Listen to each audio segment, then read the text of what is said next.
Assalamualaikum warahmatullahi wabarakatuh. Bagaimana kabarnya solih dan solihah?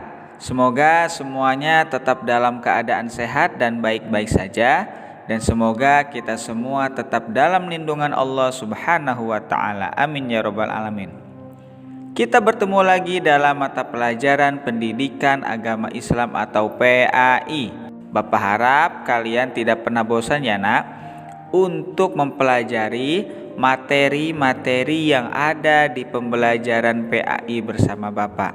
Baiklah nak, tidak perlu panjang lebar, marilah kita awali kegiatan pembelajaran kita pada pertemuan kali ini dengan bersama-sama membaca doa sebelum belajar.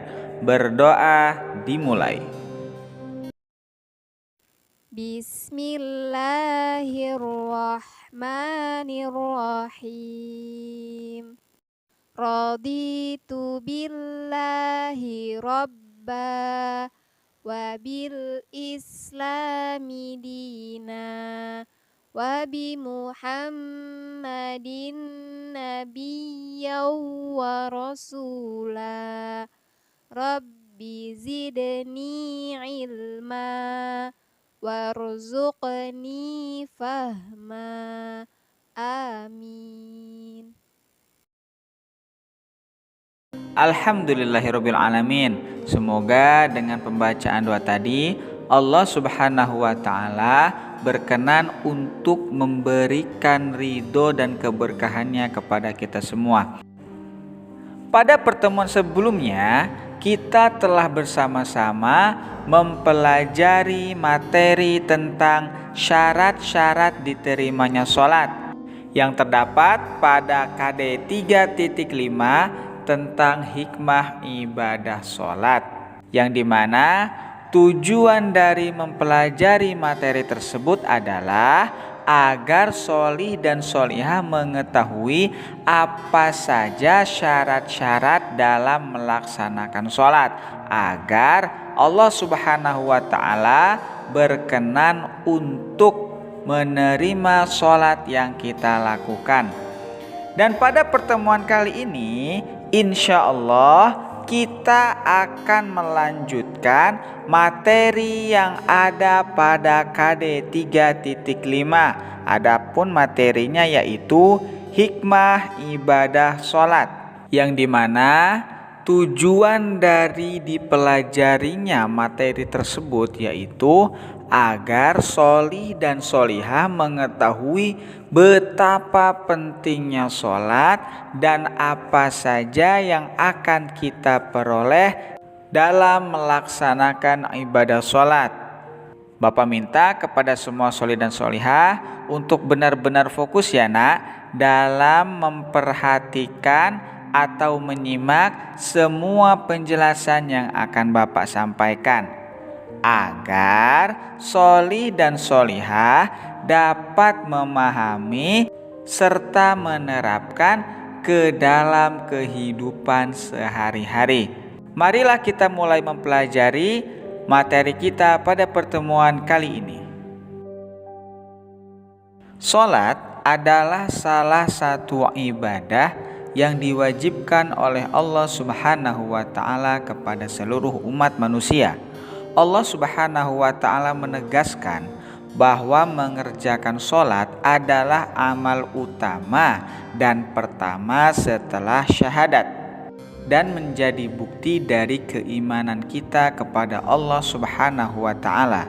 Allah subhanahu wa ta'ala hanya menghendaki kita untuk bersyukur dan menyembahnya, sebagaimana firman Allah subhanahu wa ta'ala dalam surat Az-Zariyat ayat 56, wa ma khalaqatul jinna wal insa illa liya'budun, yang artinya Aku tidak menciptakan jin dan manusia melainkan agar mereka beribadah kepadaku. Jadi nak, sholat itu adalah salah satu cara kita untuk bersyukur kepada Allah subhanahu wa ta'ala dan membuktikan bahwasanya kita adalah hamba yang senantiasa setia untuk menyembah Allah Subhanahu wa Ta'ala. Jadi awas ya nak, jangan sampai meninggalkan sholat.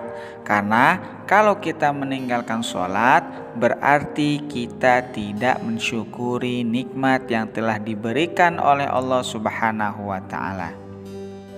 Hikmah ibadah sholat.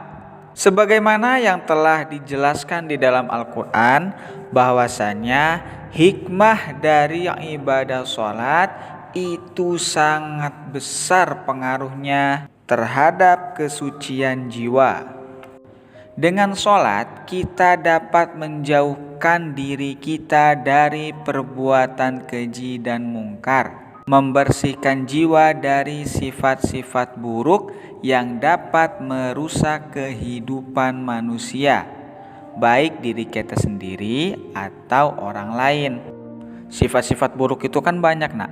Ada yang iri, dengki. Nah, sifat iri dan dengki itu nak bisa menghancurkan diri kita dan bisa juga menyengsarakan orang lain.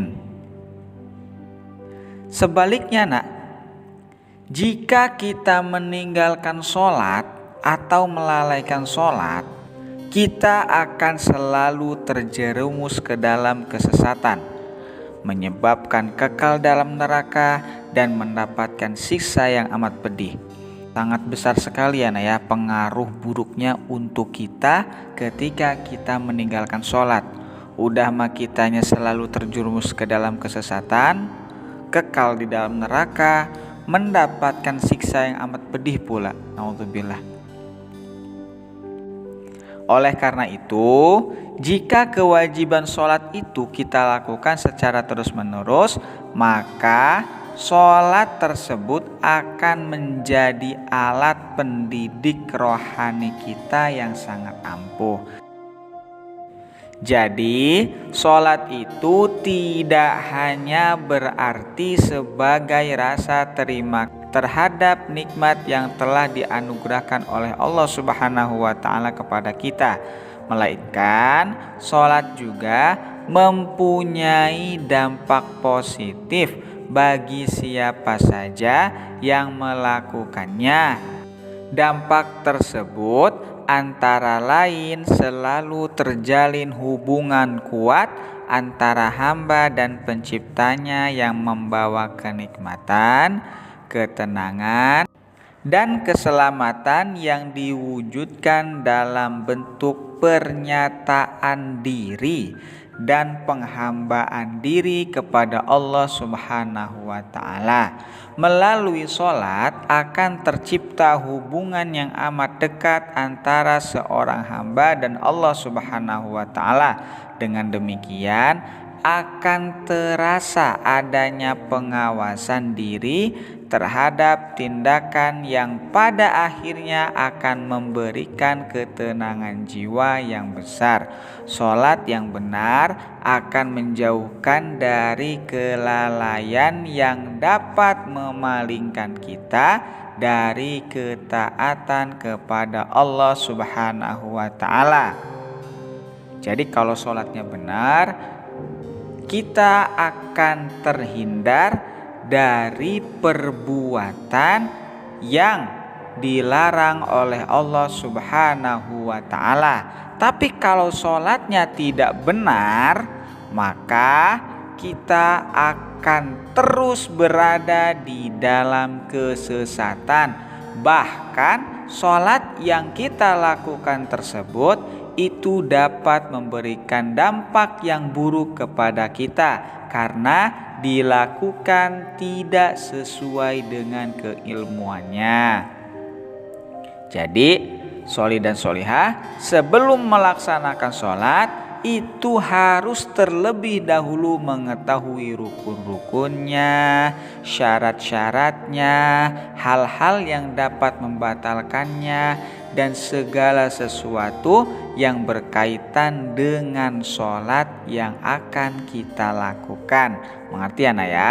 Jadi jangan sembarangan nak. Dari mulai wudunya harus diperbaiki, Sholatnya harus diperbaiki, niatnya, takbirnya, bacaan fatihahnya, semuanya harus diperbaiki agar sholat yang kita lakukan itu dinilai benar oleh Allah Subhanahu wa ta'ala. Jangan sampai meninggalkan sholat ya nak.